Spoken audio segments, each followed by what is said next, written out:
Bonjour, bonjour à toutes et à tous. Soyez les bienvenus. J'espère que vous vous portez bien. Philippe Alezard, Jean Alessandri et moi-même sommes ravis de vous accueillir aujourd'hui pour parler de ce contexte actuel, ce contexte économique concernant justement nos amis états-uniens et les décisions prises en effet par leur président Donald Trump et donc les conséquences aussi des décisions sur les droits de douane et les marchés financiers.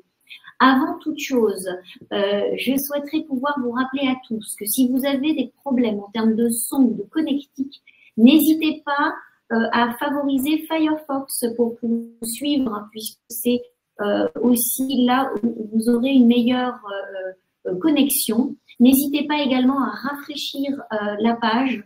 Il peut arriver en effet que parfois la connexion soit moins bonne si vous êtes en plus en itinérance.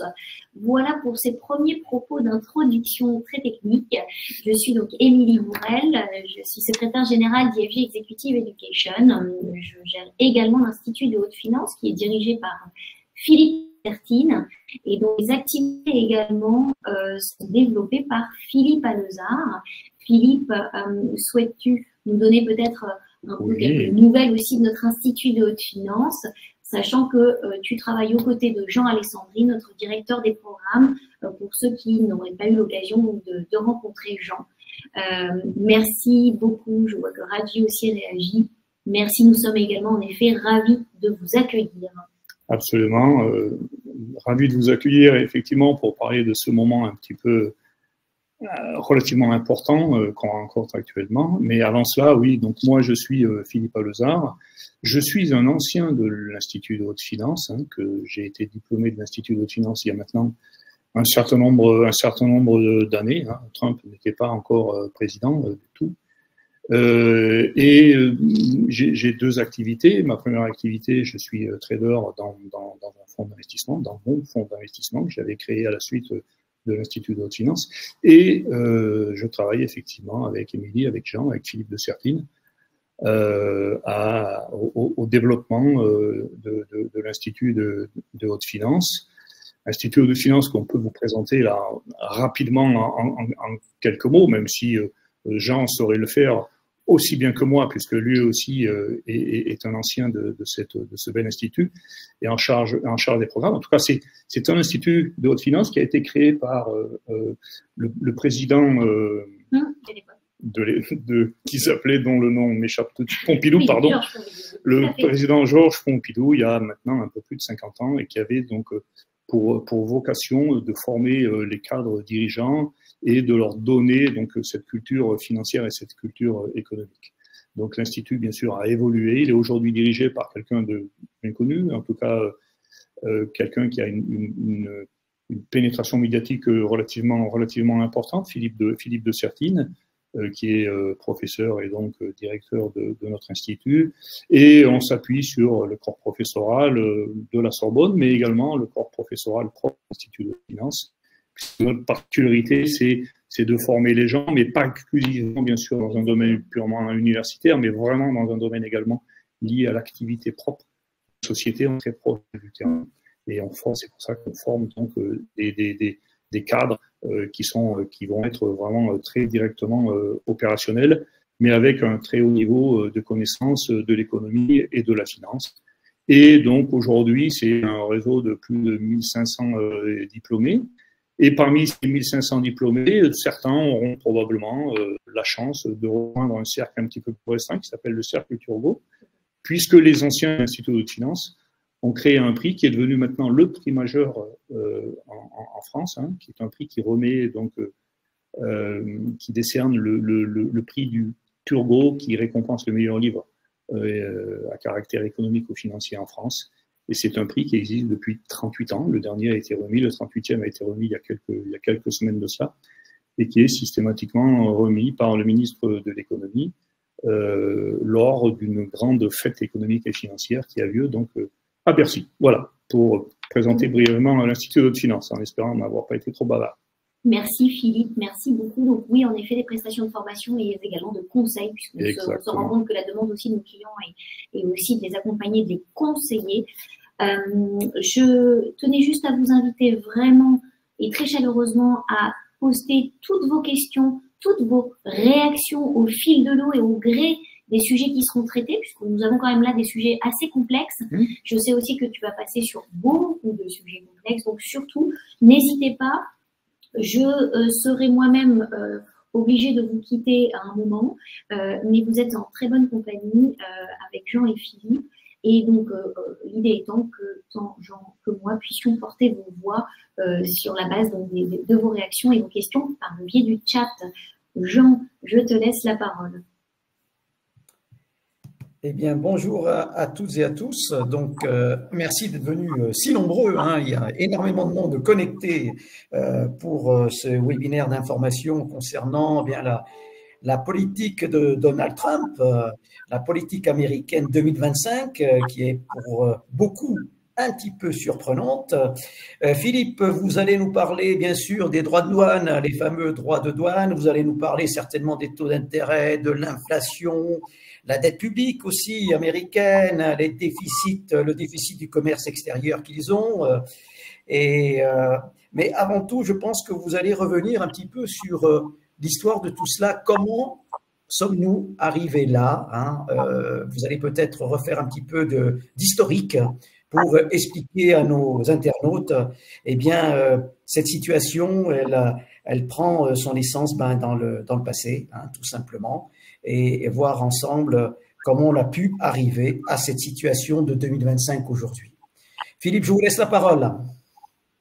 Absolument, Jean, merci beaucoup. Donc, effectivement, cette élection de Donald Trump a eu lieu sur une année un peu particulière quand même, hein, l'année 2024. Il faut bien savoir que c'est une année historique. C'est une année historique en matière d'élection. On n'avait jamais rencontré une année de la sorte, puisque, en gros, la moitié de l'humanité a voté sur tous les continents, donc aux États-Unis, bien sûr, mais également en Amérique centrale. Presque tous les pays d'Amérique centrale ont également élu des présidents. Juste avant, alors c'était pas 2024, mais c'était décembre 2023, on avait eu une élection également majeure en Argentine. Mais 2024, on a vu des élections en Russie, on a vu les conséquences, mais des élections également en Europe, puisqu'il y a eu des élections européennes, il y a eu des élections législatives en France, des élections législatives en Allemagne, il y a eu des élections également en Inde, en Indonésie, sur le continent africain, beaucoup de pays également ont voté, et des élections également au Moyen-Orient. Donc ça a été vraiment une année électorale absolument fondamentale, et on se rend compte qu'il y avait un point commun, pratiquement, dans ces principaux pays, c'est que le point commun, c'était l'inflation. Cette inflation était venue simplement de ce qu'on avait connu, puisqu'on a connu quand même des choses un petit peu, là aussi, relativement marquantes, notamment en 2020, puisque en 2020, on s'en souvient tous, on a connu un moment de Covid, et donc ce qui fait qu'il y a eu de l'inflation. Mais l'inflation, c'est pas quelque chose de nouveau, hein. L'inflation, c'est quelque chose qu'on a tous connu. Alors, plus on est ancien, plus on a connu des inflations élevées. Mais Donald Trump, qui s'est fait élire avec son programme MAGA, hein, Make America Great Again, en fait, c'est pas un programme qui était propre à Donald Trump, puisque c'est quelque chose, c'était déjà le programme de Ronald Reagan. Et Ronald Reagan, il s'est fait élire, donc lui, en 1980. Et en 1980, on avait une situation qui était un peu identique à celle qu'a connue Donald Trump l'année dernière.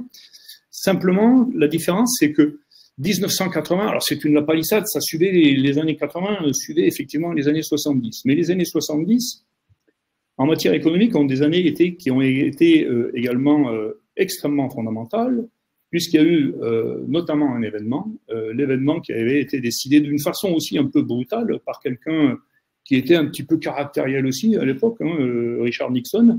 Et Richard Nixon, en 71, décide de mettre fin aux accords de Bretton Woods, décide de mettre fin en tout cas à l'attachement du dollar à l'or. Jusqu'à présent, on avait un domaine en matière de politique monétaire.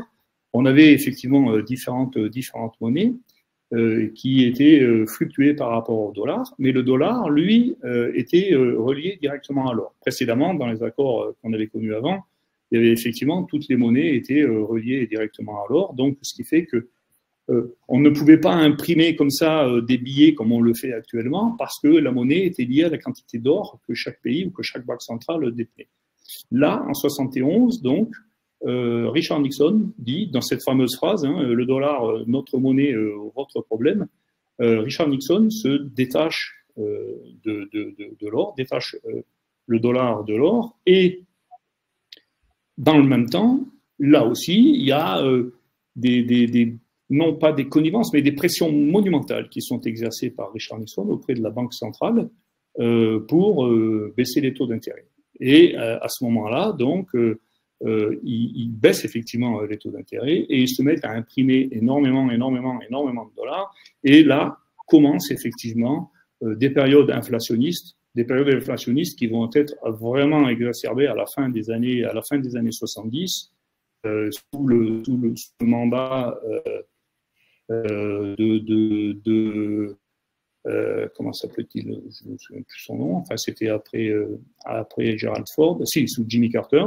Et sous Jimmy Carter, donc, on avait Arthur Burns, donc, qui était le président de la banque centrale, de la Fed. Et là, donc, on était vraiment dans une politique où on imprimait, et donc on avait un taux d'inflation qui était monté à 16%. On avait un taux de chômage qui était historique. Quand Ronald Reagan arrive au pouvoir, on a un taux de chômage aux États-Unis qui est à 11%. Donc, vous voyez, on était bien au-delà de ce qui existe en 2024 quand Donald Trump arrive. Mais on a ce sentiment que l'inflation n'est plus sous contrôle. On a ce sentiment que l'économie est en train de se détruire, puisqu'on a un taux de chômage qui est à 11%. Et donc, Ronald Reagan, avec son Make America Great Again, veut redonner, et on s'est noté ici, veut redonner l'espoir aux gens. Et lui, par contre, il prend une décision qui est diamétralement opposée à celle que va prendre Donald Trump, c'est-à-dire que lui, plutôt que de refermer l'économie, il décide de libérer l'économie, il décide de la mondialisation, mais en parallèle de ça, il décide quand même, puisque le dollar devient maintenant la monnaie, enfin c'était déjà une monnaie de réserve, mais le dollar devient la monnaie de réserve par excellence puisqu'il n'y a plus d'or. Enfin, il n'y a plus d'or. En tout cas, le dollar n'est plus directement attaché à l'or. Donc, ce qui fait que les bons du Trésor américain et le dollar sont en quelque sorte le nouvel or. Les bons du Trésor vont remplacer l'or. Et donc, les États-Unis commencent à cette fois-ci vraiment à s'endetter. Le dollar est quelque chose qui est demandé en permanence, hein, puisque les échanges commencent également à augmenter. Et donc, le dollar devient une monnaie qui est considérée, là aussi, exactement comme aujourd'hui, considérée comme surévaluée par Ronald Reagan. Et Ronald Reagan, donc, va convoquer les accords du Plaza. J'imagine que tout le monde a entendu parler des accords du Plaza, des accords du Louvre.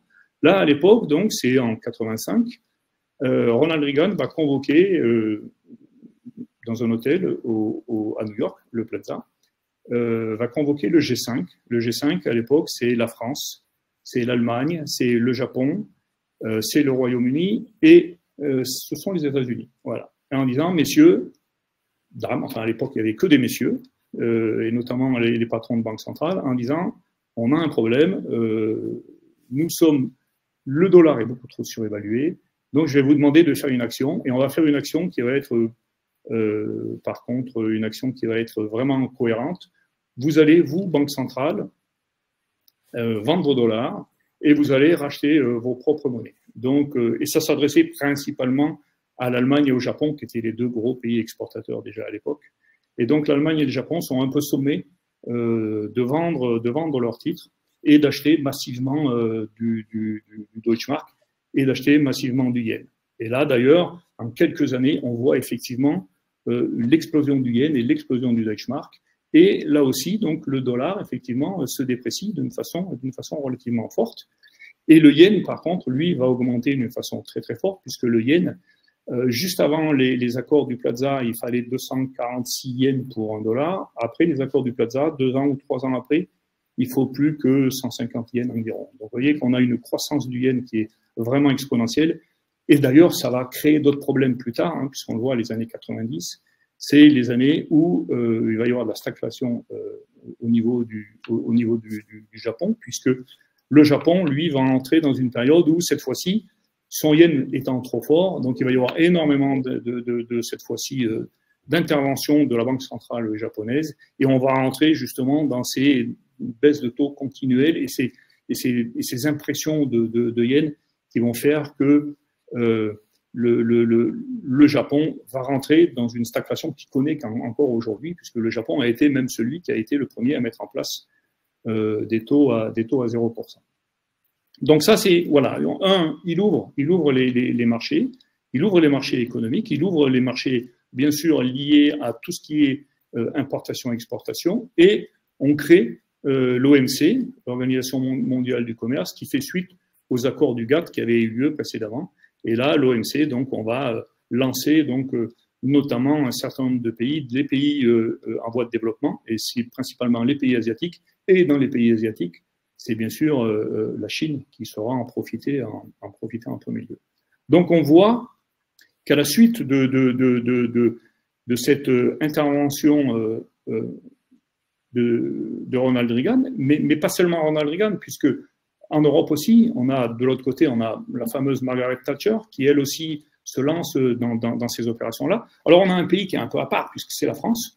On est dans les années 80, alors que tout le monde libéralise. Nous, on fait un peu l'inverse. Enfin, on fait un peu l'inverse pendant 2 ans, hein, puisque on a, nous, d'un côté, donc aux États-Unis, il y a Reagan, de l'autre côté de la Manche, il y a Elizabeth Thatcher, et chez nous, il y a François Mitterrand. Et François Mitterrand, c'est un petit peu l'inverse. Donc là, on décide plutôt de faire des nationalisations, et on le fait pendant un certain nombre d'années, mais très rapidement, on se rend compte qu'effectivement, c'est une erreur majeure, en tout cas économiquement. Ça crée des problèmes en France. Et donc là aussi, nous aussi, la France prend ce virage libéral, et ce virage libéral qui a duré, ce qu'on connaît encore jusqu'aujourd'hui, et qui a fait donc connaître une croissance quand même, une croissance phénoménale dans le monde entier. Il faut voir également, alors là je vous ai mis simplement la croissance du PIB de la zone euro et celle des États-Unis. Donc on voit quasiment, on voit en tout cas la croissance des États-Unis qui est une croissance exponentielle. On a un PIB qui est multiplié en gros par 5 en une vingtaine d'années, enfin un peu plus en une quarantaine d'années.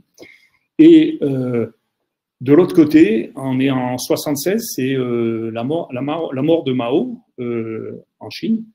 Et quand Mao décède en Chine en 76, donc c'est des estimations, en tout cas de la Banque mondiale, c'est 80% de la population mondiale qui vit sous le seuil de pauvreté extrême. Le seuil de pauvreté extrême, c'est $2 par jour quand même. Donc c'est 80% de la population qui est sous ce seuil de pauvreté en 76 à la mort de Mao. Aujourd'hui, les derniers chiffres, alors de la Banque mondiale, mais c'est toujours un peu compliqué d'avoir des chiffres en Chine, mais bon, aujourd'hui, c'est moins de 1% de la population chinoise qui est toujours sous ce même seuil de pauvreté. Donc on voit qu'il y a eu quand même un bénéfice extraordinaire de cette libéralisation. Et ça va effectivement se poursuivre comme ceci pendant des années, et ça se poursuit encore aujourd'hui. Mais tout ceci s'est fait effectivement avec un endettement absolument colossal, dans tous les pays, mais effectivement principalement aux États-Unis, parce qu'encore une fois, les États-Unis ont une monnaie, le dollar, qui est une monnaie de réserve, et cette monnaie de réserve, effectivement, elle est achetée par tout le monde, simplement parce qu'il y a des échanges commerciaux. Les États-Unis, c'est pas le premier, enfin c'est la première puissance économique. C'est pas le premier pays en termes d'habitants, hein, loin de là, puisque ne serait-ce que la zone euro, c'est à peu près, c'est quasiment 100 millions d'habitants de plus que les États-Unis, mais par contre c'est le pays qui est le plus gros consommateur au monde. C'est le pays en plus qui vit principalement par le développement de sa consommation, et donc c'est un pays qui consomme énormément. Et ce qui est d'ailleurs intéressant, Rachel le soulève, puisqu'il nous remercie pour ce graphe, et qu'il dit on retrouve des effets marqués de crise, et notamment la crise financière de 2008, sur le PIB de la zone euro par rapport aux USA. Alors qu'en plus, on est sur une crise qui était initiée, si je ne me trompe, sur la crise des subprimes. Voilà. C'est assez intéressant de voir comment les États-Unis ont rebondi face à une Europe qui finalement, elle, a été complètement impactée. Complètement, voilà. La crise de 2008, la fameuse crise des subprimes, vient là aussi de cette capacité qu'ont les États-Unis à inventer un certain nombre de produits, même si là, en l'occurrence, ça vient principalement de la titrisation. La titrisation, c'est pas quelque chose qui est purement américain, hein, mais en tout cas, c'est vrai qu'il y a des structures de banques aux États-Unis et les structures de banques en Europe sont totalement différentes. Ils ne portent pas les mêmes choses dans leur bilan, et notamment les prêts que peuvent donner une banque américaine à quelqu'un qui veut acheter une maison. Ces prêts-là, les banques américaines ne les gardent pas dans leur bilan, contrairement aux banques françaises qui portent systématiquement les prêts immobiliers dans leur bilan. Aux États-Unis, un prêt, il est justement titrisé. Donc, ce qui fait que le prêt, quand Émilie va venir me voir, moi, Bank of America, par exemple, et va prendre un prêt d'$1 million pour acheter sa maison, je vais effectivement, moi, lui prêter ce $1 million, mais ce $1 million, je ne vais pas le garder dans mon bilan, je vais le titriser. C'est-à-dire que c'est une dette que je vais sortir entre moi et que je vais rendre liquide pour pouvoir la revendre à quelqu'un d'autre, dont c'est le métier de gérer ce type de choses. Alors là, il n'y a pas de danger tant qu'on est effectivement comme ça. C'est quelque chose qui est bien maîtrisé. C'est quelque chose que beaucoup de sociétés font.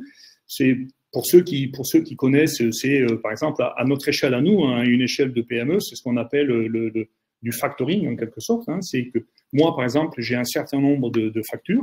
Mes factures, mon client va me les payer à 60 jours. Ben, plutôt que de porter cette facture dans mon bilan et d'être payé à 60 jours, je vais la céder à quelqu'un, un facteur ou une banque, et lui, en contrepartie, il va porter cette facture, il va me la payer en avance en prenant, bien sûr, un taux d'intérêt dessus. Donc ça, c'est ce qu'on appelle de la titrisation. Donc les États-Unis font ça, les banques américaines font ça depuis fort longtemps.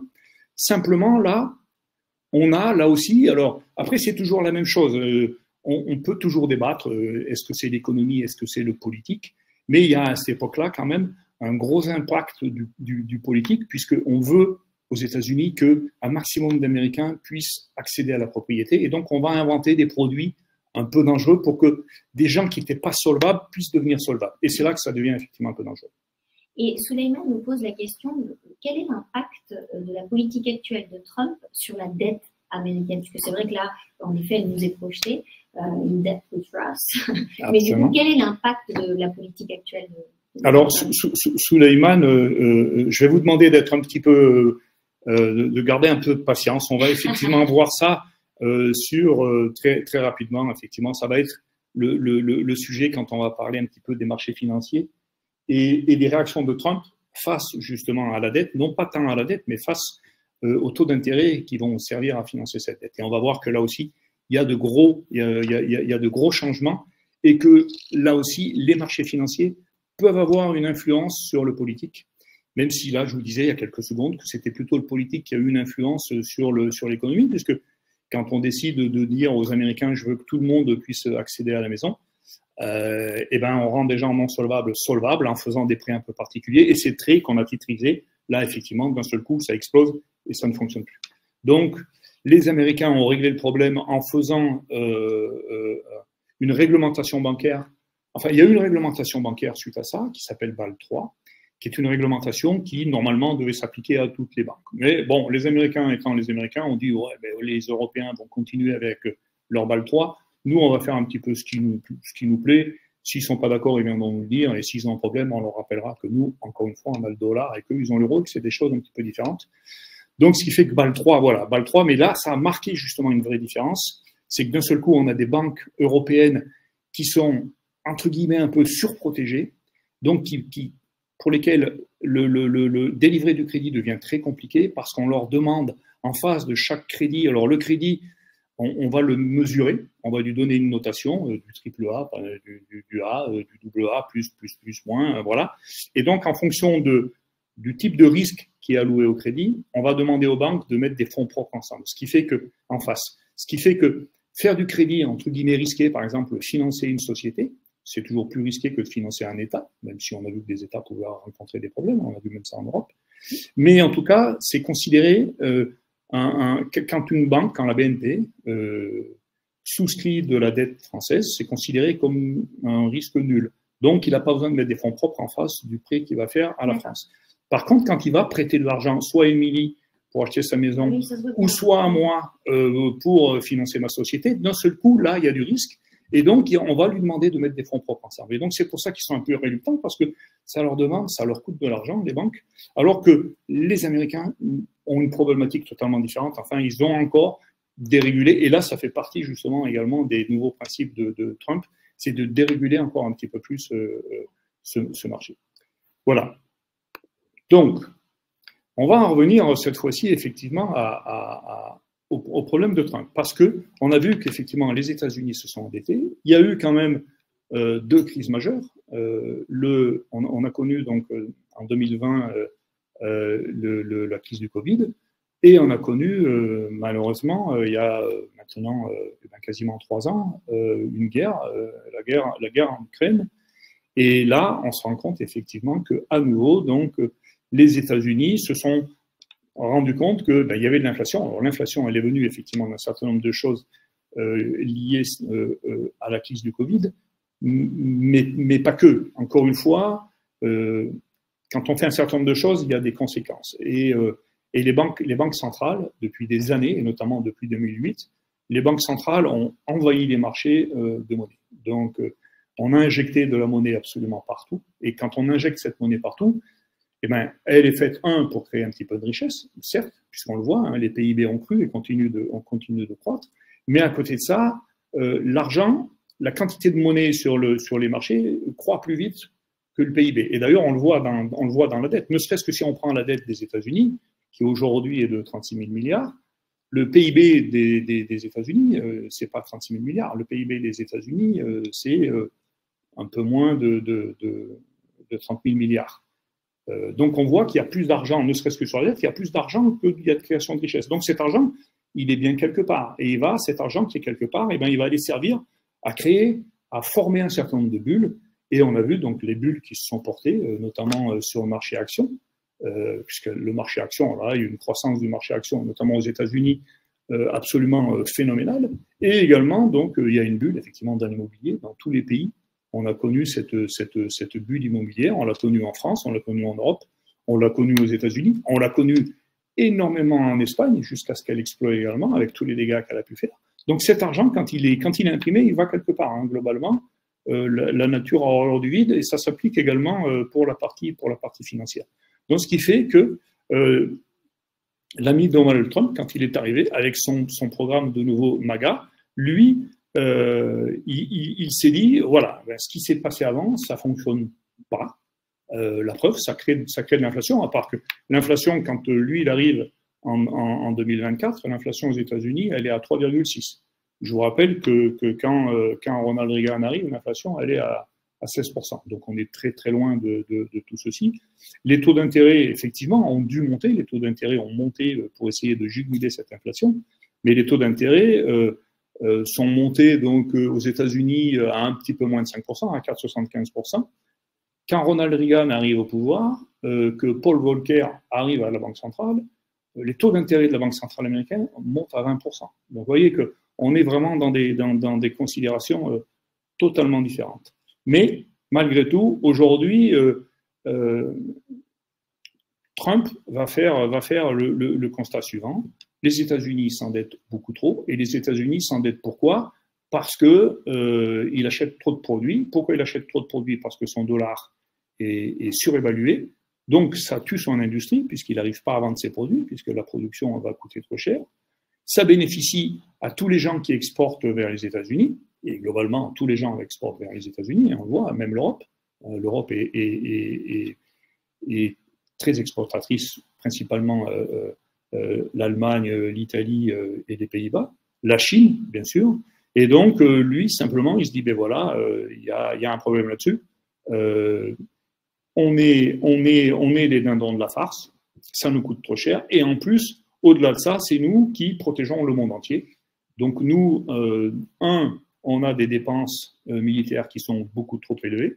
2, on est obligé d'intervenir partout. On est les policiers ou les militaires du monde entier. Et principalement les Européens. Les Européens, ils ont une guerre sur leur terrain.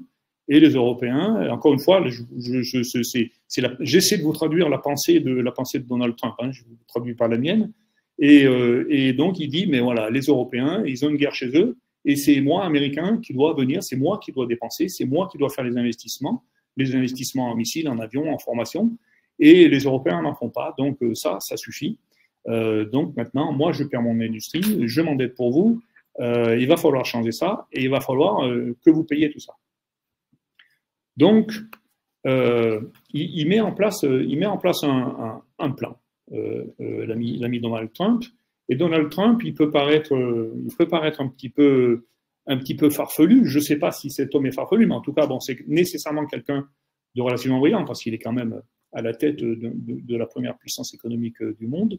Mais il a autour de lui encore, par contre, là, des gens, je ne sais pas s'il les écoute ou s'il les écoute pas, mais il a des gens qui sont plutôt des gens connus comme étant brillants, que ce soit Stéphane Miran, qui est quand même un docteur en économie d'Harvard, que ce soit Scott Bessent, son actuel ministre de l'économie, hein, secrétaire d'État au Trésor. Et ces gens-là ont plutôt une vocation à vouloir mettre en place un certain nombre de barrières pour essayer de protéger l'économie américaine et pour faire baisser le dollar. Et ils ont mis en place un programme. Ce programme a été expliqué il y a pas très longtemps, il y a quelques jours, quelques semaines au maximum, par Scott Bessent. Et donc, c'est un programme qui s'appuie sur 5 piliers, c'est assez basique. C'est au niveau de l'OTAN. Maintenant, ça suffit. Les États-Unis en ont marre de payer pour tout le monde. Nous, on dépense énormément. Il faut que vous dépensiez plus, tous autant que vous êtes, et notamment, encore une fois, les Européens. Vous ne dépensez pas suffisamment. Donc, faites en sorte de dépenser votre argent. Et là-dessus, nous, du coup, on va dépenser moins sur nos dépenses militaires. Donc, automatiquement, ça va probablement réduire notre déficit. On va moins consommer de dollars. Enfin, vous allez moins consommer de dollars. Donc, ça va nous faire baisser le dollar. Et on va en profiter, du coup, en faisant baisser notre monnaie, on va en profiter pour faire augmenter nos exportations et donc faire augmenter notre PIB en diminuant la dette. Donc ça, c'est le premier pilier. Mais on voit qu'il y a un deuxième pilier autour de justement des tarifs, des droits de douane. Et les droits de douane, là aussi, c'est la même chose. Donc on va faire une énorme pression sur vous qui nous coûtez de l'argent aujourd'hui, vous qui nous exploitez, puisqu'il le dit, vous n'êtes pas des amis, vous êtes tous des méchants, pour utiliser ces mots. Et donc, vous allez payer. Et donc, si vous ne voulez pas payer, de toute façon, vous ne rentrerez plus aux États-Unis, ou vous rentrerez aux États-Unis avec des droits de douane absolument colossaux. Et on a vu qu'il y avait des droits de douane, notamment sur la Chine, où c'est la guerre totale, puisque son objectif premier, quand même, c'est d'essayer de faire plier la Chine. Et là, on a des droits de douane qui sont complètement exorbitants, puisqu'on est à 145%. Mais il ne faut pas oublier que c'est 145% qui s'appliquent sur des droits de douane qui avaient déjà été élevés lors du premier mandat de Trump et qui n'avaient pas été baissés sous le mandat de Biden. Donc, par exemple, sur le port, c'était juste un exemple, sur le port, aujourd'hui, on est à 171% de droits de douane sur le port entre les échanges entre les États-Unis et la Chine. Donc, il y a quand même des choses qui se passent et qui sont en train de faire freiner sérieusement l'économie. Donc, l'objectif des droits de douane pour Trump, c'est bien sûr de se servir de leverage, c'est-à-dire ce qu'il veut, c'est faire venir les gens chez lui et négocier pays par pays en disant toi tu vas faire ci, toi tu vas faire ça. Et systématiquement, il y a des accords, on le voit bien. Hein, moi, je veux bien te baisser tes droits de douane, mais tu vas me donner un accès à ta terre rare, ou tu vas m'acheter plus de pétrole, ou tu vas m'acheter plus de gaz, ou tu vas m'acheter mes Ford, ou tu vas m'acheter je ne sais quoi. Et donc, il y a ce leverage de faire plier les gens. Il y a bien sûr une pression sur le dollar, là aussi, encore une fois. Hein, l'objectif, c'est toujours d'essayer de faire baisser le dollar. Il y a des rentrées fiscales, parce que derrière ça, Trump se dit, moi, je vais faire rentrer de l'argent chez moi par ces rentrées fiscales, et je vais en profiter pour pouvoir baisser les impôts sur les personnes et les impôts sur les sociétés, et je vais rendre mon activité encore un petit peu plus dynamique. Donc là, voilà, c'est le deuxième pilier qui sont les droits de douane, c'est la clé majeure et c'est la clé pour faire bouger tout ceci. À côté de ça, bien sûr, il y a la dévaluation du dollar, hein, la dévaluation du dollar qui est liée justement aux deux premiers points. Et là, c'est toujours pareil. Lui, il veut dynamiser son industrie. il veut favoriser l'exportation des produits européens, des produits américains, et ça risque effectivement d'être un petit peu compliqué. Je vois qu'il y a une question de Raji qui me dit, pensez-vous qu'il sera toujours dans une dynamique de offshoring de l'industrie, c'est-à-dire de délocalisation et de réduction, alors que sa stratégie de relocalisation? Oui, absolument. Donc, je ne sais pas si il y a marqué offshoring quelque part ici, mais non, bien sûr que lui, ce qu'il veut, c'est pas faire du offshoring, c'est faire du onshoring, c'est qu'il veut rapatrier effectivement l'industrie chez lui. Alors, rapatrier l'industrie chez lui, là aussi, c'est quand même assez antinomique, même si on verra un petit peu plus tard également, c'est ce que j'ai noté plus loin, c'est que pour faire l'industrie aujourd'hui, l'industrie, surtout l'industrie que lui veut faire, hein, il veut de nouveau refaire l'industrie autour de l'automobile, de l'industrie autour de la sidérurgie. C'est ce qu'on appelle l'industrie un petit peu de middle class. C'est pas de l'industrie où on a besoin de beaucoup de gens qui sont formés de haut niveau, comme ils ont aujourd'hui dans leur industrie à eux, qui est l'industrie du service, et notamment autour de l'intelligence artificielle et autour des Magnificent Seven. Là, on a beaucoup besoin de gens formés. Là, on a besoin de gens qui sont un peu moins formés. Et là, aujourd'hui, contrairement aussi à ce qui s'était passé avec Ronald Reagan dans les années 80, on a un taux de chômage qui est quasiment au plus bas. On est quasiment au plein emploi aux États-Unis. Donc, on est au plein emploi aux États-Unis. Et en plus, donc Donald Trump souhaite également mettre fin à l'immigration. Donc, tout ceci, en plus, avec une démographie qui est un petit peu, alors même si elle est un peu plus dynamique qu'en Europe, mais enfin, bon, globalement, aujourd'hui, le taux de fertilité aux États-Unis est aux alentours de 1,7, 1,8. Donc, on est également en décroissance de la population. Donc, il va falloir, si on veut dynamiser l'industrie, il va falloir ouvrir les frontières, c'est-à-dire faire venir de l'immigration, et il va falloir donc localiser ça, alors qu'aujourd'hui, on a des chaînes des supply chains qui sont vraiment explosées dans le monde entier. Donc, c'est très compliqué, en tout cas à mon sens, de pouvoir relocaliser l'industrie. Pour en finir avec le programme de Donald Trump, donc il a deux autres points qui sont, donc il veut créer un fonds souverain, c'est le pilier numéro 4. Alors ça, c'est un peu nouveau, et on ne sait pas trop pourquoi, et on ne sait pas trop comment il va l'alimenter. Mais ce qu'il veut, c'est en fait, c'est monétiser le bilan fédéral. Quand on dit monétiser, ben là, on revient un petit peu sur ce que je disais tout à l'heure, c'est cette fameuse titrisation. Donc lui, quand il regarde le bilan, eh ben, il se dit, voilà, j'ai dans mon bilan, moi, 5 000 milliards d'actifs. C'est des bâtiments, enfin c'est un certain nombre de choses.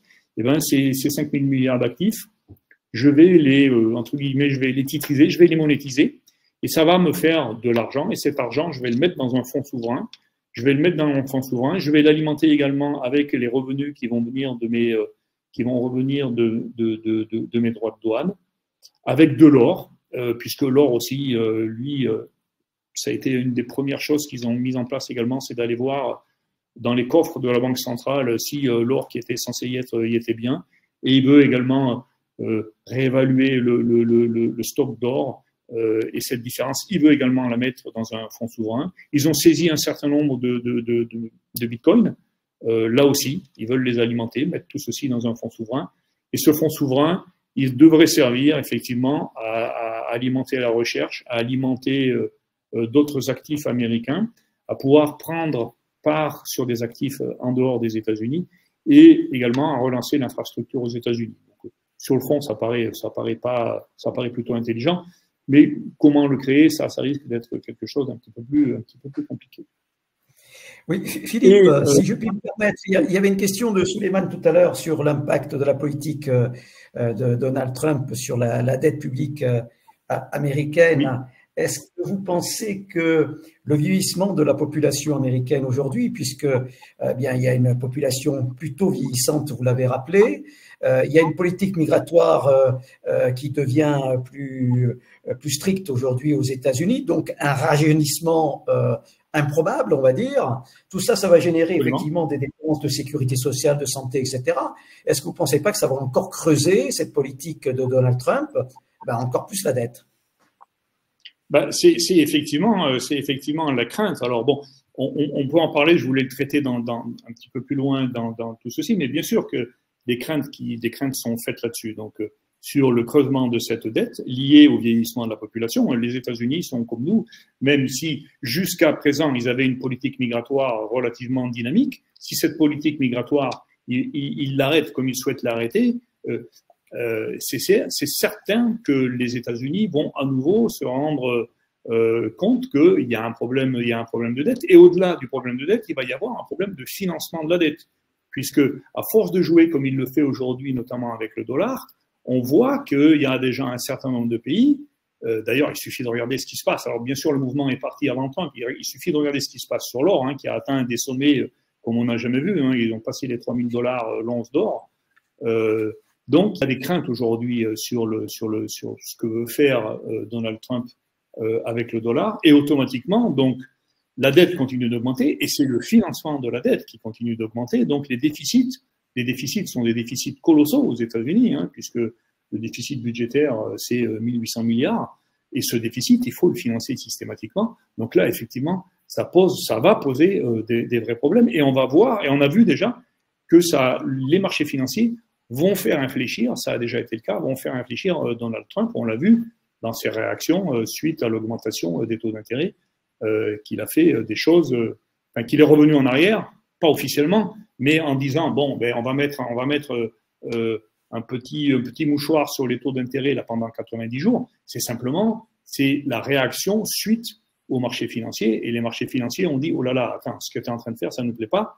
Et les taux d'intérêt ont giclé. Et aujourd'hui, il sait très bien qu'il a besoin des marchés financiers pour financer sa dette. Donc là, c'est clair qu'il y a un impact très clair de la politique de Donald Trump sur la dette américaine. Donc je vois également les impacts du plan. Pardon. Il y a Thierry qui pose une question là sur l'impact du plan MAGA de Trump sur les pays africains. Est-ce qu'on pourrait en dire quelques mots? Oui, ben là aussi, donc c'est clair que il y a ce plan Make America Great Again. Alors aujourd'hui, puisque il a fait un calcul qui est un calcul qui est propre à Donald Trump sur les droits de douane réciproques. Et on a vu que tous les pays, même effectivement les pays du continent américain, ont été touchés. Et donc là aussi, donc il va y avoir de gros impacts, et notamment là où il va y avoir des impacts, c'est sur la dette des pays africains, parce qu'encore une fois, quand on joue avec le dollar, comme il joue actuellement avec le dollar, il va y avoir de gros impacts sur les dettes, puisque les dettes des pays africains sont libellées en dollars. Donc les taux d'intérêt montants, ça va devenir aussi très probablement assez problématique pour les pays africains, et notamment pour un certain nombre de pays africains qui sont des exportateurs de pétrole, puisque là aussi on voit que le pétrole est en train de s'effondrer actuellement. Alors ça, c'est une volonté aussi de Donald Trump, mais c'est aussi en réaction. Il y a une réaction au-delà des problèmes de Donald Trump. Il y a une réaction de l'OPEP qui a décidé aussi d'ouvrir les vannes pour aller au-delà de ce que souhaite faire Donald Trump, parce que eux, leur objectif, c'est de mettre à mal la politique de Donald Trump sur le pétrole. Et sur le pétrole, vous savez que maintenant, les États-Unis sont devenus les premiers exportateurs de pétrole au monde, loin devant l'Arabie Saoudite et loin devant la Russie. Et c'est du pétrole de schiste. Donc c'est du pétrole qui coûte relativement cher à extraire.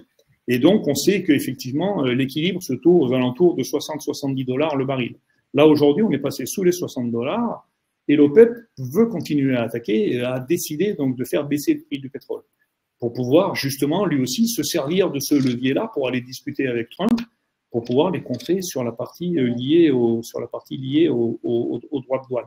Donc on voit que tout son plan, en fait, sur lequel effectivement on me demande de préciser le dernier pilier qui est lié au FMI et à la Banque mondiale, mais on voit globalement que ce plan peut-être se retourner un petit peu contre lui, parce qu'en fait, il est devenu tellement excessif que les gens également, en face de ça, deviennent aussi complètement excessifs.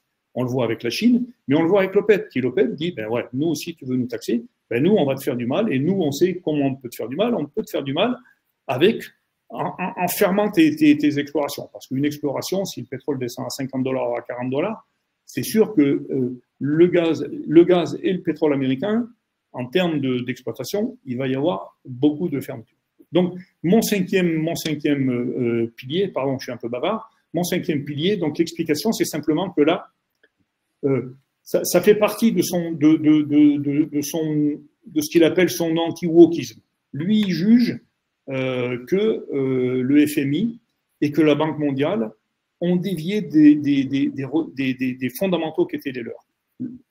Quand la Banque mondiale et le FMI ont été créés, ils ont été créés également pendant les accords de Bretton Woods, donc tout de suite après-guerre, enfin en 1944, et ils ont été créés pour financer le développement économique, des pays en voie de développement, des pays africains et d'autres pays, bien sûr, en Asie, et exclusivement ça.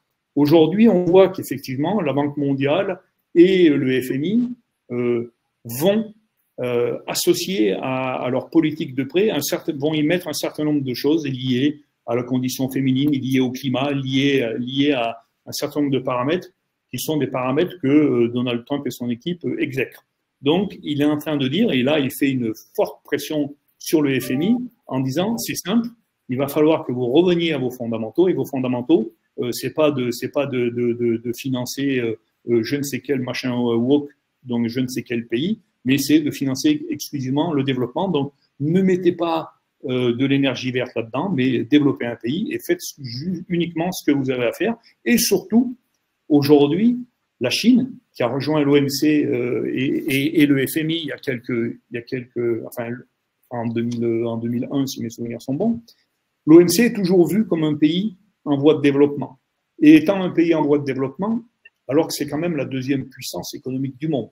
Donc là-dessus, on peut se rejoindre un petit peu avec ce que pense Donald Trump. On n'est pas tout à fait sûr qu'aujourd'hui, la Chine soit un pays en voie de développement. Donc là-dessus, ce point-là, parce qu'ils ont droit à un certain nombre d'exceptions pour accéder à un certain nombre de prêts. Et donc ça, bien sûr, ça met de l'urticaire à Donald Trump qui veut absolument changer tout ceci. Donc voilà, le résumé, les 5 piliers de la politique de Donald Trump. Et donc là, on va faire un petit peu le tour justement avec ce que je disais, c'est que, oui, alors là, pardon, je vais dire, mais là je vais passer parce que je vois que le temps passe, je vais passer rapidement, mais enfin c'est pour dire que dans l'histoire économique américaine, les droits de douane, c'est pas quelque chose de nouveau. Les droits de douane ont toujours été une réflexion, alors plutôt effectivement du camp républicain. Le camp républicain voit les droits de douane comme une possibilité d'alléger les impôts. Ça a toujours été la marotte des républicains, de baisser les impôts, mais en baissant les impôts, il faut quand même remplacer ce manque à gagner. Et ce manque à gagner, on le remplace par des droits de douane. Alors d'abord, il y a eu les fameux droits de douane de McKinley, qui est le modèle économique de Donald Trump. Alors McKinley, c'était bien sûr au 19e siècle. Donc là, l'impôt sur le revenu n'existait même pas. Hein. Donc c'était vraiment purement pour du pur protectionnisme. Mais les droits de douane ont toujours été là, sauf effectivement donc à partir du moment où après-guerre, on a décidé effectivement de supprimer quasiment les droits de douane et de rentrer dans un modèle type OMC ou dans un modèle NAFTA, qui étaient les accords qui existaient entre les États-Unis, le Canada et le Mexique. Et on a vu qu'il y a effectivement eu un développement absolument phénoménal de ces pays-là. Mais en tout cas, les droits de douane ont toujours été quelque chose qui ont existé, qui ont toujours été dans le fond de la pensée républicaine américaine, même si, encore une fois, McKinley, qui est un petit peu le maître du droit de douane, à sa mort en 1901, a dit que c'était probablement sa plus grosse erreur politique et économique qu'il avait mise en place en mettant les droits de douane. Voilà. Et on les a vus également, donc notamment en 1922, quand les droits de douane ont été remis en place. Là aussi, alors bon, ça resterait encore à prouver, mais certains disent que ça a été non négligeable dans l'apparition de la grande crise économique qu'on a connue en 1930. Enfin voilà, tout ça pour dire que les droits de douane, c'est pas quelque chose de nouveau, même si on l'avait oublié, c'est quelque chose qui est quand même assez ancré au sein de la pensée républicaine aux États-Unis. Voilà, donc là on l'a abordé un petit peu tout ça déjà, donc j'avais un slide là-dessus, c'est que cette politique que veut mettre en place Donald Trump semble vraiment un petit peu antinomique par rapport à cette pensée de David Ricardo qui est que le monde fonctionne beaucoup mieux quand on est dans un monde qui est ouvert et quand chacun des pays se consacre sur ses avantages comparatifs. Et les avantages comparatifs aux États-Unis, très clairement, c'est de se concentrer sur ce que maintenant savent très très bien faire, hein, c'est la recherche, l'innovation. On a vu globalement dans ces dernières années, hein, l'essentiel de l'innovation, que ce soit sur l'intelligence artificielle, mais que ce soit également sur Google, sur un certain nombre de choses, sur Amazon, enfin, toute l'économie américaine s'est concentrée effectivement sur l'intelligence autour de ces sociétés-là. C'est développé également sur tous les services financiers. Hein. Donc, c'est vraiment l'économie de services qui fonctionne aux États-Unis et pas du tout la middle industry, puisqu'on l'a vu tout à l'heure, pour des problèmes effectivement de démographie, notamment si on veut interdire l'immigration, et pour des problèmes du coût du travail, puisqu'on a un coût du travail aux États-Unis qui est relativement élevé et qui continue encore d'être élevé aujourd'hui. Donc, voilà, maintenant regardons un petit peu ce qui s'est passé, c'était un petit peu le but sur la partie marché financier depuis l'arrivée de Donald Trump. Alors, Donald Trump est arrivé, et là, vous avez devant vous la courbe de volatilité. La volatilité, non pas la volatilité historique, mais la volatilité implicite. Il y a deux types de volatilité en finance. Il y a l'historique, c'est celle qu'on sait mesurer. Donc, on regarde un petit peu les rendements d'hier par rapport à avant-hier, et on mesure la volatilité, et on a une autre volatilité qui est la volatilité future, c'est-à-dire celle que l'on mesure sur un certain nombre de produits, et notamment qui sont des produits dérivés, qui sont les options. Donc là, c'est un sentiment, entre guillemets, et on voit que cette volatilité a totalement explosé. Elle est montée à des niveaux qui sont des niveaux qu'on avait connus pendant le Covid, où l'économie, on ne savait plus où elle allait aller, on ne savait plus si l'économie allait continuer, si un jour on allait tous de nouveau pouvoir respirer, donc il y avait une incertitude absolument colossale, et on voit que là, au mois d'avril, notamment quand il a annoncé son fameux plan, son Liberation Day, la volatilité implicite, et aux États-Unis, on la mesure bien avec ce qu'on appelle le VIX, hein, qui est la volatilité qu'on a notamment sur le Standard & Poor's, qui est le plus gros indice américain, le S&P 500. Et là, on a vu que cette volatilité avait complètement explosé, et ça crée beaucoup de problèmes sur les marchés quand la volatilité explose. Donc, on a vu d'abord une première réaction, c'est la réaction du dollar. Alors, ce que voulait faire Donald Trump, c'est faire baisser le dollar. Alors là, par contre, c'est clair que sur ce point de vue-là, ça a été plutôt positif, puisque là, d'un seul coup, tout le monde a vendu du dollar, et on a vu notamment l'euro, hein, l'euro face au dollar, le dollar a baissé d'à peu près 13%, ou l'euro s'est réévalué de 13%, donc là, il y a eu un impact extrêmement rapide sur cette partie-là. Et on a un autre index qui mesure le dollar, c'est ce qu'on appelle le DXY, c'est un indice qui mesure le dollar par rapport à un panier de devises. Et dans ce panier de devises, on retrouve d'autres devises que l'euro, puisqu'il y a bien sûr il y a le livre sterling, il y a le yen, il y a le franc suisse. Je vous dis ça de mémoire, il doit y avoir le dollar canadien, il y a la couronne suédoise, enfin il y a un certain nombre de devises, et on voit que par rapport à toutes ces devises, effectivement, le dollar s'est dévalué. Donc là, il y a eu un aspect, entre guillemets, pour lui, il y a eu un aspect positif, c'est que le dollar, effectivement, en tout cas aujourd'hui, en première réaction, c'est quelque chose qui a eu un impact négatif, mais enfin négatif, donc positif pour lui, puisqu'il voulait faire baisser le dollar. Ça a été en tout cas très clairement le dollar qui a baissé. Par contre, il y a quelque chose sur lequel il avait peut-être pas vu venir les choses, c'est sur la dette. Enfin, sur le financement de la dette. On a vu tout à l'heure en début de réunion que la dette c'est 36 000 milliards aux États-Unis, et c'est une dette aux États-Unis qui est contrairement à la dette d'autres pays, notamment par exemple on le voit à la France, l'Allemagne c'est à peu près pareil, enfin la dette européenne en règle générale, elle a une maturité relativement longue. Hein. La France on est à peu près à 8 ans, l'Allemagne on est sur 8 ans.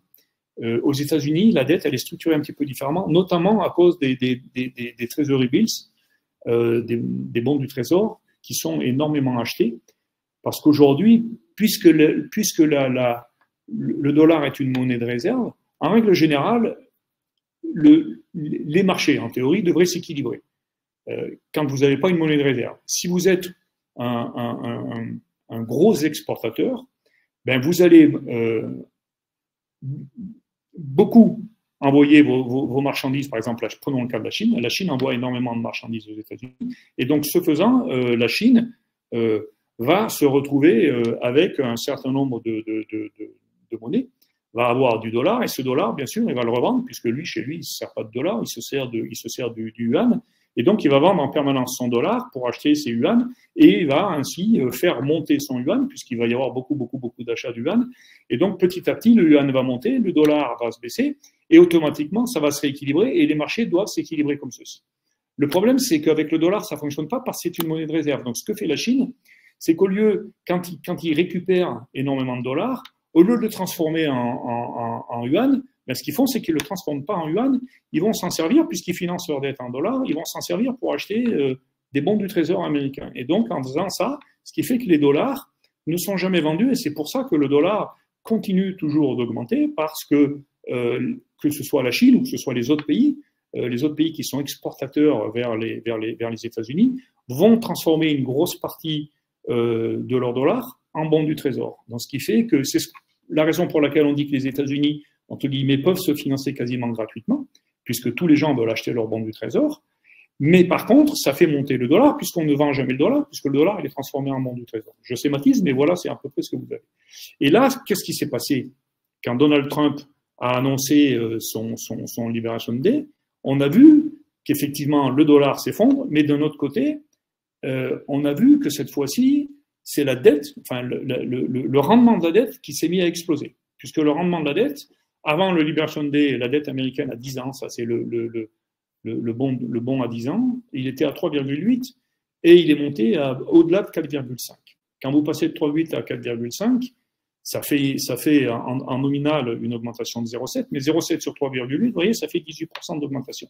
Donc ça fait une augmentation absolument colossale et Donald Trump, il a un problème, c'est qu'il a besoin de la financer, sa dette. Et quand vous financez votre dette et que vous avez votre rendement qui augmente de 20%, ça fait mal. Et ça fait mal, puisque en gros, comme la maturité est courte, et qu'en plus, elle est de 6 ans, mais enfin, quand on regarde le financement à l'intérieur, c'est pas tout à fait, enfin, c'est 6 ans, mais il y a une grosse partie qui est à échéance très courte, et notamment cette année, sur les 36 000 $, sur les 36 000 milliards de dollars, il y a 8 000 milliards de dollars qui doivent être financés en 2025. Donc 8 000 milliards de dollars, quand vous prenez un point de base, c'est 800 millions. Donc vous voyez, et là, c'est pas un point de base que les bons du Trésor ont pris, c'est 70 points de base. Donc quand vous multipliez 800 millions par 70, vous voyez, ça fait beaucoup de milliards. Donc, d'un seul coup, eh ben, le 2, Donald Trump annonce tambour battant qu'il va mettre des droits de douane à tout le monde. Le 9, il voit que les taux d'intérêt explosent. Et qu'est-ce qu'il fait? Eh ben, il dit que finalement, il va peut-être réfléchir un petit peu parce que il dit pas que c'est à cause des bons du Trésor, mais il se dit, bon, je vais quand même donner sa chance à un certain nombre de personnes de revenir vers moi, donc je vais lui laisser du temps. Mais en tout cas, on sait, tout le monde, que ce sont effectivement les marchés financiers qui ont fait plier Donald Trump parce que le financement de sa dette, encore une fois, on en revient à ce qu'on disait tout à l'heure sur la dette est clé, et ce financement, il va bien falloir le réaliser. Donc, quand vous avez une augmentation des bons du Trésor, ça pose un vrai problème, et c'est pour ça que les choses ont été faites. Et également, ça pose un problème non seulement à l'État américain, mais ça pose également un problème à un certain nombre de fonds, puisque les fonds, jusqu'à présent, les fonds avaient toujours une répartition entre de l'actif sur les equities, enfin sur les actions, mais également ils détenaient justement beaucoup de bons du Trésor, parce que le bon du Trésor, c'était considéré comme de l'or, c'était considéré comme quelque chose qui était en permanence là pour venir amortir les chocs. Quand l'économie va pas très bien, et bien généralement, tout le monde achète de l'or, tout le monde achète du bon du Trésor. Donc, les actions ont tendance un petit peu à chuter, mais si les actions chutent, les obligations, elles, vont augmenter. Donc, ce qui fait qu'on a un portefeuille qui s'équilibre comme ceci. Et donc, les portefeuilles, en règle générale, on disait qu'une bonne gestion de portefeuille, c'était 60% actions, 40% obligations. Mais là, d'un seul coup, c'est l'inverse. C'est que Les actions également ont chuté fortement, puisqu'on va le voir juste après, là. On voit que sur l'annonce également de Donald Trump, les actions, le S&P chutent énormément. Donc, vous avez une chute des actions et vous avez en même temps un effondrement de l'obligataire. Donc, ce qui fait que les portefeuilles, et notamment les gestionnaires de fonds aux États-Unis, commencent à se tourner vers Donald Trump. Et on sait qu'il y a un certain nombre de gens autour de lui qui sont des gens qui sont pas mal impliqués, si ce n'est en tout cas dans des fonds, mais en tout cas qui sont patrons d'un certain nombre de sociétés qui sont considérées comme les 7 magnifiques. Ils ont pris des chocs qui sont des chocs quand même relativement importants. Et donc là aussi, il y a des actions qui sont faites très probablement auprès de Donald Trump pour lui faire infléchir sa position. Et d'ailleurs, on le voit hein, là aussi sur ce slide-là. Donc, on avait une baisse énorme depuis de toute façon l'arrivée de Donald Trump, hein, puisque ça n'a pas démarré le jour de Liberation Day, mais enfin, le jour de Liberation Day, enfin, en 3 jours, le S&P a baissé de 15%. C'est 21% par rapport au plus haut quand Donald Trump est arrivé fin décembre, enfin début janvier. C'était 21% de baisse. Et là, sur l'annonce des 90 jours, c'est 7% qui ont été repris directement sur les S&P. Et on a, par exemple, le Nasdaq qui, lui, a repris 12%. Donc, on voit qu'il y a des mouvements sur les marchés financiers qui sont absolument colossaux et qu'il y a des implications directes sur la réaction de Donald Trump liée au marché financier. Et là, on arrive un petit peu au premier bilan. Ça, c'est le premier bilan de Donald Trump. C'est ses 100 premiers jours. Les 100 premiers jours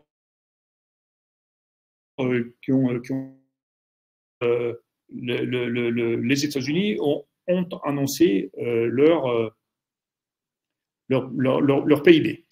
Et c'est la première fois qu'effectivement, cette fois-ci, on a une chute absolument drastique du PIB, puisqu'on s'attendait à une chute drastique, puisque les expectations, les attentes en termes de PIB étaient à plus 0,3. Enfin, on passe quand même de 2,4 au trimestre précédent à plus 0,3 qui était attendu au premier trimestre, et on voit que c'est pas plus 0,3, mais c'est moins 0,3. Donc il y a eu une chute absolument dramatique du PIB.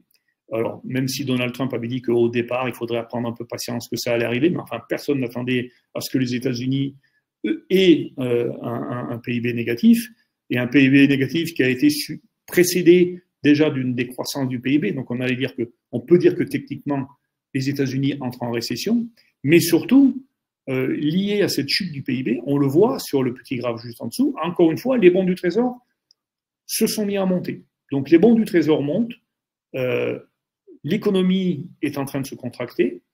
On voit sur le numéro 4, là, le numéro 3 ici, ça c'est l'inflation. Ben, l'inflation continue de monter, l'inflation ne se résorbe pas, hein, puisque on a ici le prix du PIB qui est à 3,7%, donc on est bien au-delà des 2% ciblés par la Banque centrale.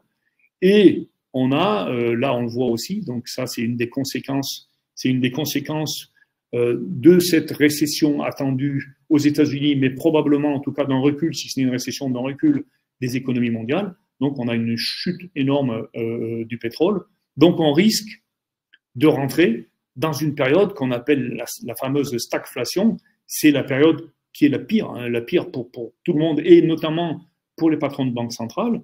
Et là, on verra bien, hein, puisqu'il va y avoir une annonce de la Banque centrale au mois de juin, de ce que va décider Powell. Mais la stagflation, c'est la contraction de stagnation d'une économie, voire récession, et d'inflation. Donc c'est le pire, puisque vous ne créez pas de richesse, et en plus vous avez une inflation permanente, donc vous détruisez de la richesse en permanence. Donc là, on est entré, en tout cas, de ces 100 premiers jours, c'est ce qu'on peut en tirer. On ne va pas en tirer d'autres réflexions pour les jours prochains, mais en tout cas, on voit que le lancement de Donald Trump sur ces 100 premiers jours, ça n'a pas été un franc succès. Et d'ailleurs, on le voit même aujourd'hui, quand on mesure dans l'opinion américaine, même au niveau des républicains, on commence à voir les Américains se dire « Merde, on a peut-être fait des conneries ». En tout cas, on se pose des questions. Même dans le camp républicain, on se pose des questions. Et Donald Trump s'en pose lui-même Et il peut y avoir effectivement des choses qui vont bouger demain. Et ça, c'est effectivement, mais là, c'est juste, moi j'ai mis quelques questions, hein, je ne sais pas non plus y répondre, hein, peut-être vous savez-vous y répondre, mais là-dessus, effectivement, dans les 1000 premiers jours, la vraie question à laquelle il va falloir répondre, et ça, c'est les marchés qui nous donneront la réponse, c'est est-ce que oui ou non, cette fois-ci, il y a une vraie perte de confiance dans les actifs américains. S'il y a une vraie perte de confiance dans les actifs américains, on va rentrer dans un monde complètement différent. Et là, ça risque de poser des vrais problèmes, notamment aux États-Unis, pour le financement de la dette. Parce que il va falloir, enfin, on ne peut pas imaginer qu'un pays comme les États-Unis puisse faire défaut, parce qu'on ne sait pas trop ce qui pourrait se passer, là, cette fois-ci, en matière de politique monétaire, même si on a vu que les banquiers centraux sont capables de beaucoup de créativité, là, il faudrait quand même une créativité extrêmement développée. Alors, bien sûr qu'il va y avoir il y a déjà de la disruption commerciale. Alors, par contre, cette disruption commerciale, est-ce qu'elle va être irréversible ou est-ce qu'on va pouvoir revenir dessus? Là, peut-être qu'on va effectivement pouvoir revenir dessus. On le voit déjà, hein, systématiquement, il y a des discussions là-dessus. Mais là aussi, la confiance, ça met beaucoup de temps à se créer. Ça se détruit très, très, très, très rapidement. Et pour revenir, ça prend beaucoup de temps. Les supply chains, là, sont en train, effectivement, quand les États-Unis étaient centrés sur eux-mêmes, c'était assez facile de dire, bah, tiens, moi, je veux que Ford remette son usine ici. Bah, le problème, c'est que Ford ou General Motors ou qui veut, quand il veut remettre son usine, le problème, c'est que sa supply chain, elle est éclatée dans le monde entier. Il y a des produits qui sont fabriqués dans le monde entier. Et d'ailleurs, même eux le disent, mais en mettant des droits de douane sur le Mexique, le problème, c'est que moi, j'ai un certain nombre de pièces détachées que je fais fabriquer au Mexique. Et quand je les rentre aux États-Unis, eh ben, je vais payer les droits de douane là-dessus. Donc, c'est quand même un peu con. Donc, voilà. Il y a beaucoup de questions là-dessus. La réallocation, bien sûr, des sources énergétiques, notamment avec la Chine. Hein. La Chine est le premier acheteur de gaz auprès des États-Unis. Donc là aussi, on sait qu'ils sont en train de négocier un certain nombre de choses. Donc, qu'est-ce qui va se passer là-dedans? Bien sûr, on a tous ces risques systémiques et géopolitiques, hein, avec les prises de position de Donald Trump qu'on contrôle, on ne voit bien absolument pas, en fonction de ce qui va se passer, notamment dans les différents conflits, hein, que ce soit les conflits au Moyen-Orient, que ce soit les conflits en Europe. S'il y a d'autres conflits qui se lancent, hein, allez savoir ce qui peut se passer par exemple, entre la Chine et Taïwan. Et là, on ne sait pas du tout les réactions que pourrait avoir Donald Trump. Est-ce qu'il va vouloir quitter l'OTAN, pas quitter l'OTAN? Voilà. Enfin, il y a du risque partout. Donc aujourd'hui, en tout cas, comme il y a du risque partout, il y a du risque effectivement sur les marchés financiers. Et ça, c'est clair que c'est pas très très bon. Alors, pas nécessairement sur les actions, parce qu'elles étaient tombées tellement bas que là aussi, il y a tellement d'argent qu'il y a probablement un certain nombre de rachats d'actions qui seront pas mal. Mais sur le marché obligataire, ça risque d'être quelque chose qui va durer un moment. D'où ma question, c'est le fameux retournement du moment, ce que j'appelle moi le moment McKinley. Hein, McKinley, rappelez-vous, c'est celui qui avait mis des droits de douane absolument colossaux à la fin du 19e siècle et qui, au moment de sa mort, avait dit c'est la plus belle connerie que j'ai faite de ma vie politique. Donc peut-être que lui aussi, parce qu'autour de lui, il y a des gens qui avaient dit oui, il faut faire des droits de douane, mais ils n'imaginaient pas qu'on allait monter dans des conditions aussi élevées. Donc autour de lui aussi, probablement, alors je ne sais pas s'ils écoutent, mais il y a des gens qui sont en train déjà de prévenir. Et puis il y a des gens qui commencent plus ou moins à quitter un peu le navire. Hein. On voit Elon Musk qui est un petit peu moins actif là-dedans et qui se dit tiens, je vais peut-être aller m'occuper de ce qui se passe chez moi parce que je vois qu'également les décisions américaines ont de l'influence chez moi. Donc voilà. Il y a des mouvements de partout. Donc, est-ce qu'il va revenir à une certaine raison? Moi, j'en sais rien.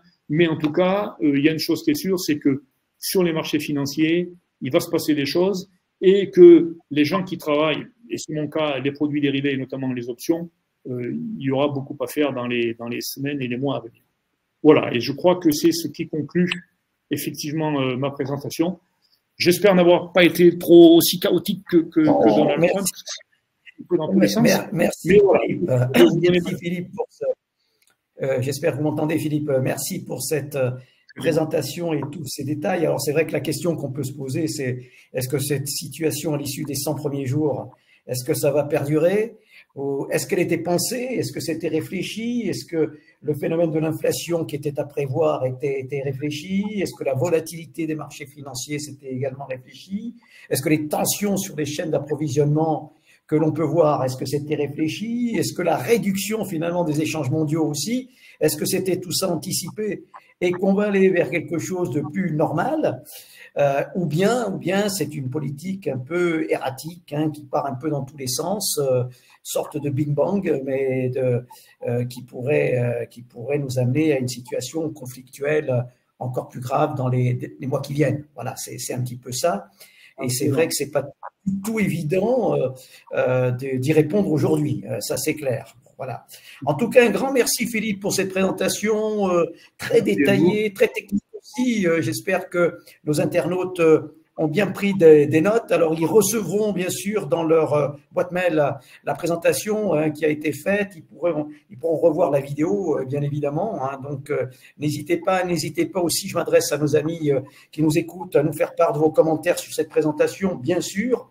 Un grand merci, Philippe, pour cette présentation à la fois technique, mais également avec cette vision approche globale que nos internautes ont certainement très, très appréciée et qui ont permis de mieux comprendre un petit peu ce qui se passe aujourd'hui sur les marchés. Et puis, on ne peut, Philippe, que les encourager, pour ceux qui veulent aller un peu plus loin, à venir à la fois sur nos certificats IFI de l'Institut de haute finance. Hein, début juin, le 2 et 3 juin, on va parler de CSRD, on va parler de géopolitique, on va parler de tout ça dans les semaines qui viennent et les mois qui viennent. Donc, on a tout un catalogue et un agenda lié à tous ces phénomènes, tous ces problèmes. Donc, je ne peux qu'encourager nos amis à venir s'y inscrire. Ils recevront d'ailleurs l'agenda dans leur boîte mail. Et puis également, pour ceux qui veulent aller encore plus loin, eh bien, il s'agit d'aller s'inscrire directement, Philippe. Un programme qui vous est cher, c'est le programme Master MBA IFI de l'Institut de haute finance, en partenariat avec l'IAE de Paris, l'Université Paris 1 Panthéon-Sorbonne. Voilà, pour aller plus loin. Et ce dont vous venez de parler pendant plus d'une heure maintenant, eh bien, on y revient très en détail.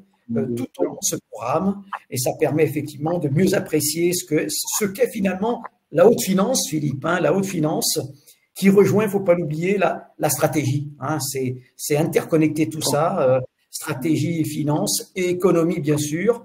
En tout cas, Philippe, un grand merci. Je pense que vous avez donné envie à beaucoup qui sont venus nous écouter, certainement d'aller plus loin et de nous rejoindre hein, dans ce brillant institut de finance. Merci absolument, beaucoup. Je l'espère. Et d'ailleurs, je crois, tu peux le confirmer, qu'il reste encore quelques places pour les retardataires sur le lancement de notre MBA qui va avoir lieu là. Du mois de mai, absolument. Hein, c'est online, etc. Donc, voilà, on a des formules 100% online pour ceux qui ne souhaitent pas se déplacer. On a des formules aussi pour les certificats sur des one-shots de 2 jours, à distance ou bien en présentiel, peu importe, pour venir écouter nos experts, dont vous faites partie Philippe. Hein, donc nos experts vous parler un petit peu de l'économie, de la haute finance et de rattacher ça, bien sûr, au monde très terre-à-terre hein, que l'on connaît tous pour mieux comprendre les choses. Voilà, c'est ça qui est important. Merci beaucoup absolument. Philippe, merci à tous et à tous. Moi, je vous dis à bientôt sur un prochain webinaire d'information hein, concernant la finance, le marketing, la stratégie, enfin tous les thèmes chers à l'Institut français de gestion, l'IFG Executive Education. Un grand merci à toutes et à tous et je vous dis à bientôt. Merci Philippe. Merci. Merci, à bientôt. Au revoir.